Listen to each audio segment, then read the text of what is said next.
पोपटलाल पूरे दिल्ली शहर में बड़ी बड़ी डींगे मारने के लिए प्रसिद्ध था। साथ ही वो अव्वल दर्जे का पेटू भी था। उसकी इस आदत के चलते कोई भी आदमी उसे अपने घर भोज पर नहीं बुलाता था। फिर एक दिन पोपटलाल अपनी बहन के घर जाता है, जो दूसरे शहर में रहती थी। अरे पोपटलाल, बड़े दिनों के बाद तुझे मेरी याद आई। माय डियर बहना, तू तो जानती है मैं अपने कारोबार में कितना व्यस्त रहता हूँ। हाँ, तेरी बात भी सही है। अब आया है तो कुछ दिन ठहर के जाना। अरे दीदी, ये भी कोई कहने की बात है। श्यामा देवी पोपटलाल को रहने के लिए एक कमरा दे देती है। अगली सुबह पोपटलाल जोर जोर से गरारे करना शुरू कर देता है। नकुल की पत्नी नींद से जाग जाती है और घबराकर अपने पति नकुल को जगाती है।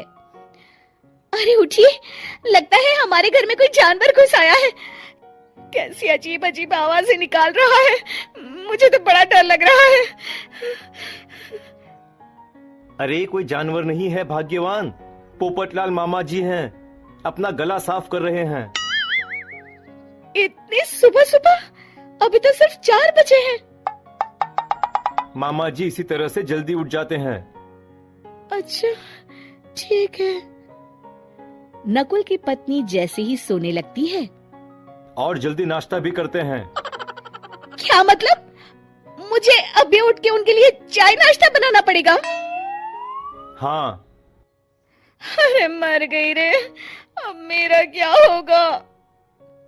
फिर थोड़ी देर के बाद नकुल की पत्नी मामा जी के लिए चाय नाश्ता बनाने में जुट जाती है। अरे भाई वाह, बड़ी अच्छी खुशबू आ रही है। बहू, जो भी बना रही हो फटाफट ले आओ, जोरों की भूख लगी है। हाँ मामा जी, अभी लाती हूँ।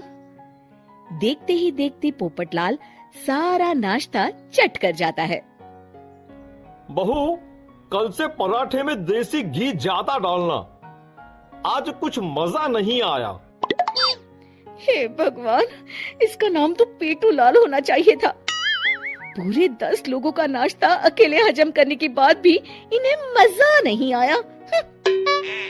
इस तरह रोज पोपटलाल सुबह सुबह घर के सभी लोगों को नींद से बेवक्त जगा देता था और हमेशा खाने की उल्टी सीधी फरमाइश करते रहता था। देखते ही देखते गुप्ता परिवार की दिनचर्या अस्त व्यस्त हो जाती है। अरे भाई, खाने का असली मजा तो इस घर में है। अरे माँ, ये पोपटलाल मामा यहाँ और कितने दिन रुकेंगे? ये अकेले इतना खाना खा जाते हैं कि आज राशन वाला मुझसे पूछ रहा था कि अरे भाई, क्या आप लोगों ने घर में हाथी पाल लिया है? अरे बेटा, अब घर के मेहमान को कोई सीधे मुंह कैसे निकाल सकता है? माँ जी, अब बर्दाश्त की इंतहा हो गई है। मैं अकेले इतना काम नहीं कर सकती। आखिर मैं भी इंसान हूँ। मैं कल ही अपने मायके चली जाऊंगी। अरे भाग्यवान, हम सबको मुसीबत में अकेला छोड़कर तुम कहाँ जा रही हो? जरा सब्र करो, मैं कुछ सोचता हूँ। अगले दिन एक डॉक्टर साहब उस घर में आते हैं। अरे नकुल बेटा, ये डॉक्टर यहाँ क्यों आया है? अरे मामा जी, माँ की तबीयत बहुत खराब है। तबीयत तो खराब होगी ही, तुम लोग उल्टा सीधा खाना जो खाते रहते हो। देखो नकुल, मैं तुम्हारा फैमिली डॉक्टर हूँ, इसलिए आज से मैं जो कहूंगा तुम सबको वही खाना रोज खाना पड़ेगा। आजकल कितनी बीमारियां फैल रही हैं, पता भी है तुम्हें? आज से तुम सब सिर्फ सलाद और करेले का जूस पियोगे, समझे? डॉक्टर अंकल, आप ठीक कहते हैं। पोपटलाल घबरा के, अरे क्या खाक ठीक है भांजे, ये डॉक्टर सीधे सीधे हमें घास फूस खाने के लिए कह रहा है। अरे मैं कहता हूँ भगा इस डॉक्टर के बच्चे को यहाँ से। अरे मामा जी, डॉक्टर साहब ठीक ही तो कह रहे हैं। इसी बहाने आपका इतना बड़ा पेट जो बाहर निकला हुआ है वो अंदर हो जाएगा।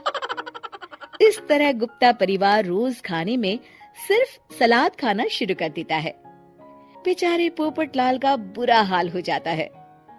ये लीजिए मामा जी, ताजा ताजा करेले का जूस। अरे नहीं नहीं बहू, मैं मरने से पहले मरना नहीं चाहता।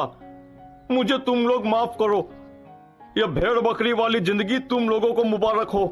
मैं तो चला यहाँ से। पोपटलाल अगले दिन ही घर छोड़कर चला जाता है।